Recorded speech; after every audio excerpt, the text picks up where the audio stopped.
এখন থেকে আপনার প্রিয় সিরিয়ালগুলো ফ্রিতে দেখুন এক্সক্লুসিভলি শুধুমাত্র সান নেক্সটে। এখনই অ্যাপ ডাউনলোড করুন। ও গিন্নিমা, এই যে ধরো, তা তোমার পূজোর ফুল নিয়ে তো মেয়েটা এখনো এলো না। এবার না এলে বকবে তুমি আমাকে। কি করবি বল? তুই বরং ওই পূজোর ফুল অন্য কাউকে দিয়ে আনার ব্যবস্থা কর। শুনলি তো, কালকে ওই মেয়েটা অনির চোখে আবার বল লাগিয়ে দিয়েছে।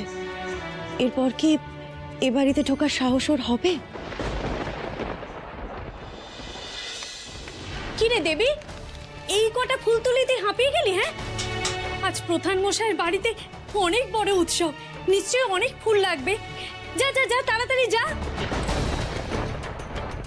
ওই বাড়িতে গেলে তো ওই ছেলেটার সাথে আবার দেখা হবে। আমার তো একটা মান সম্মান আছে। মুখের উপরে যেতে বারণ করে দিল, যেতে আমার বই গেছে। দিদি বলছি, ওই বাড়ির সব গল্প শুনবো, কিন্তু কেমন কি আয়োজন হলো, কেমন কি সাজানো হলো, সব শুনবো। আমি যাচ্ছি না। কি কি বললি তুই? হ্যাঁ, তোর দায়িত্ব বলে কিচ্ছু নেই না রে? ওখানে গিন্ডি মা তোর জন্য অপেক্ষা করে বসে থাকবেন, আর তুই না গেলে কি ভাববেন উনি? চল ওঠ ওঠ।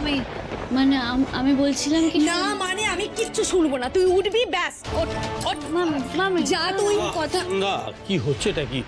ওর যদি যাওয়ার ইচ্ছে না থাকে তো থাক না। বাহ, এই হলো মামা ভাগ্নের বুদ্ধি।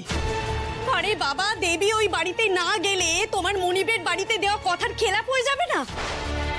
আর এই কথা নিশ্চয়ই গিন্নিমার কান থেকে প্রধান মহাশয়ের কানেও যাবে। তখন যদি তোমার চাকরিটাই চলে যায়। হ্যাঁ সন্ধ্যা, দেবীর ও বাড়িতে ফুল নিয়ে যাওয়ার সাথে আমার চাকরি যাওয়ার কোনো সম্পর্ক নেই। আরে বাবা, সম্পর্ক আছে কি নেই সেটা যদি তুমি বুঝতে, তাহলে আমাকে এতগুলো কথা বলতে হতো না। এই দেবী, তুই কি ইচ্ছা করে হাতের লুকি পাই ফেলতে চাস?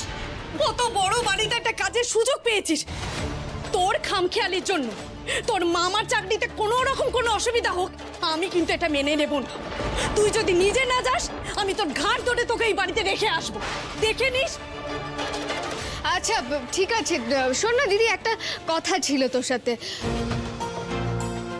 তুই ওই ছেলেটার জন্য ভয় পাচ্ছিস তো? আরে কিচ্ছু হবে না, আমি তোকে বলছি তো।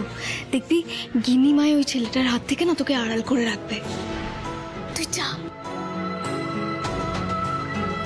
আচ্ছা ঠিক আছে, আমি যাচ্ছি।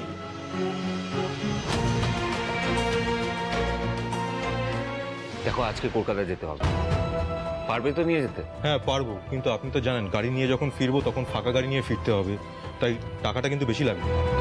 আচ্ছা ঠিক আছে, তোমার যা লাগবে আমি তোমাকে দিয়ে দেবো, কিন্তু এখনই বেরোতে হবে।